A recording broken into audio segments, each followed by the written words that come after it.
What's up, Juventini? Alberto here. I got all your Juventus news. Rumors swirling that Atletico Madrid are interested in Vlahovic. We have Locatelli with a slight chance of making the lineup against Inter, but I made a claim yesterday on our Juventus show, JB United, and I'm going to share it with all of you today. And then Chiesa, the talk of the town for his performance with the Azzurri yesterday and his words after the match. We're going to take a look at that, and I'm going to share my thoughts on why I feel it's a whole lot of nothing there, all right? And then we have an investigation, all right, that involves Udinese, but also has links to Juventus. We'll take a look at all that right now. You guys know the drill. Like the video, subscribe to the channel. This is the AJC. Let's rock. First things first, this investigation, all right? So Udinese being investigated for the Mandragora deal. This obviously included Juventus. So they're being investigated. It's at preliminary stages right now by the financial authorities, Guardia di la Finanza, and it's about falsifying the books in terms of the deal and everything. So yes, Juventus was involved, but I don't see absolutely anything coming from this because it's strictly their books that have been falsified. Our books have already obviously been well under review. They've been revised. It should be absolutely nothing to Juventus, but of course, this is Italy, and you just never know. But I don't expect anything to come from this, all right? But just filling you in that is what's being reported today. Now, we get to Locatelli. Locatelli, there's a report surfacing that there's a slight chance he could make the lineup against Inter. Obviously, he would have to grit his teeth as he's not going to be completely healed by the time that match comes around next weekend. Now, I made a claim on JB United, all right, our show on Juventus. Check it out if you have. Now, it's in Italian, so I had to, you got to bear with me there because my Italian is not strong, but I managed to get my way through. But I made this claim in terms of Locatelli, and I said flat out, I believe he will be in the lineup. I believe Locatelli will grit his teeth. He will not be 100%, obviously, but he will play in that game and he will not miss it. There has been instances where players have said certain things to medical teams in order to find themselves in the lineup. I don't see Manuel Locatelli missing this game. I think he's going to do everything in his power to be there, all right? And I think this is a moment for him to show that future Capitano potential and maybe prove a little something to the naysayers out there. So I think he could have a moment there that shows us the potential of a Bandiera there. That's my big claim to Locatelli. Do you agree with me? Do you not? Do you see him? Absolutely no chance he makes this game. Let me know in the comment section, all right?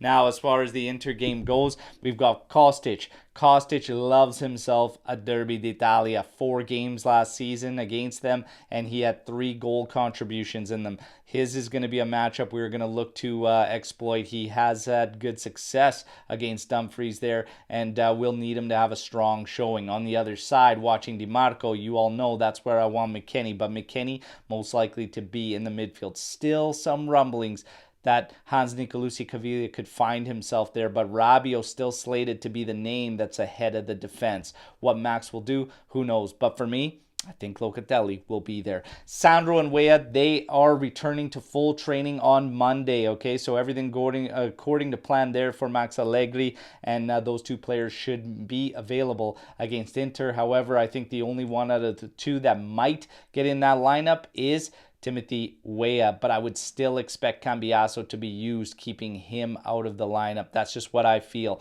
Vlahovic, rumors swirling that Atletico Madrid is interested in the player. Now, number one, I don't necessarily believe it. 70 to 80 million euros is what Juve evaluates him at. But Atletico Madrid, the interesting thing here is they want to part ways with Rodrigo De Paul. And Juve is interested in De Paul. They could use De Paul to in turn bring Vlahovic's price tag down. For me, if you're struggling to bag goals at Juventus, I'm not so sure that Atletico Madrid is the right fit and right play for Vlahovic. I'm not really seeing this one make sense to me, but nonetheless, these are the rumors swirling around. I'm going to keep this one really simple for all of you. Would you make that move? For me, I think if we move Vlahovic, a swap with DePaul to bring the price down, I'd rather make a full all-out sale. and try and maximize the price. I know that's going to be difficult based on performances and whatnot. He hasn't scored in a while, but he's also been interrupted by injuries. But even those injuries and missing 116 days in the short tenure at Juventus is going to hurt some value. So we got to get him firing first. But I would push probably first for an outright sale before just going with that move for DePaul. If it ended up happening, it wouldn't be the be-all, end-all for me, and I'd be okay with it. But let me know your thoughts on that one. Berardi, rumor still surfacing, still stating that this move opens up the 4-3-3 for Juventus, gets Chiesa out on the left wing, and obviously that's the talk of the town after yesterday's performance with the Azzurri for Federico Chiesa. But for me, Berardi is going to require a splash, and I don't see us making a splash in the winter mercado, so I'm not really going to pay a lot of attention to that. But Chiesa, we have to talk about Federico Chiesa. We have to talk about his performance. Yes, it was great. Yes, it was against North Macedonia. That is actually how I expect an Azzurri side to play against North Macedonia, and that's the results I expect against North Macedonia, for being honest. So it's a whole lot of nothing. When he comes out after the game and says that, obviously, yes, with an attack-minded approach, and the coach, the gaffer, wanted to get after, wanted us to take the game to them. Yes, you risk some counterattacks, leave yourself open for that, but your chances of scoring increase tremendously. Listen, taking shots at Max, a lot of you think, yeah, he is kind of taking shots at Max.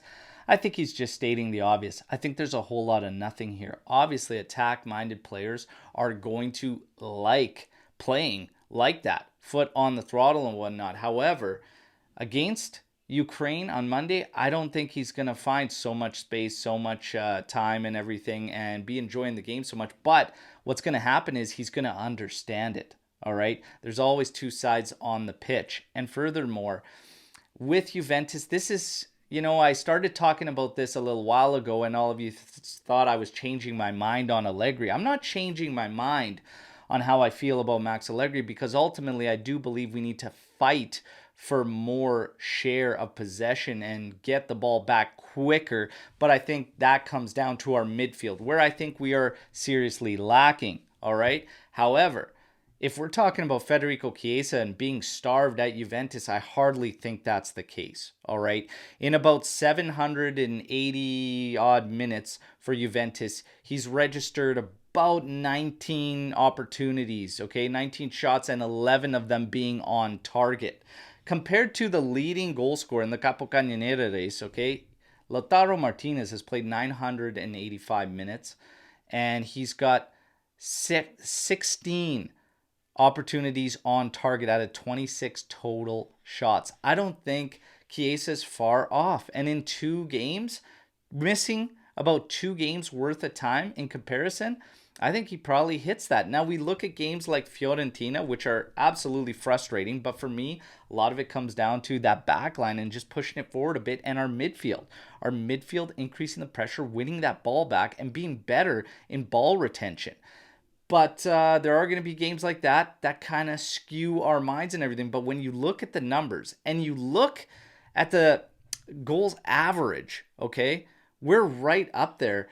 These guys have been somewhat wasteful. Vlahovic has open opportunities. And if you look at the opportunities Chiesa hasn't hit target with, some sitters in there, Keane as well, I think our balance in play paints a much, much different picture. And if these guys were a little bit more clinical for Juve, we would maybe be having a completely different discussion. All right. But if you look at the XG per game and whatnot, we're third to Inter and Napoli, and not far off.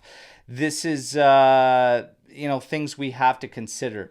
I don't see Chiesa as hardly starving for Juventus. And when you're talking about left wing, he needs to play on the left, cut in, even as a second striker. That is what he's doing. For me, we just need to figure out what we're doing out of the midfield to still keep those strikers supported when Chiesa does drift out there. It helps with a player like Cambiaso when he comes in, because he cuts in centrally and can fill that spot. And Miretti does a good job of trying to support the strikers. When Miretti's not in the lineup, we kind of lose that. So there's a lot of things at play here. And I don't think we're comparing apples to apples when we're looking at an Azzurri side and Spalletti's influence and how he wants to play and compare it to ourselves. However, I still don't believe Federico Chiesa is starving at Juventus. And to be honest, I'll go even farther and make a claim here. Number one, I was petrified at the knock he took early in this game on his first touch. Thought he was injured, okay? So the biggest thing for us, keep our Juve players injury-free through the international break. But he, to me, still doesn't look comfortable. It took him a while to grow in this game after that knock and whatever. And I think a lot is still weighing on his mind in terms of how hypersensitive he's become to knocks and everything. But in terms of Chiesa, I said it a couple of videos ago.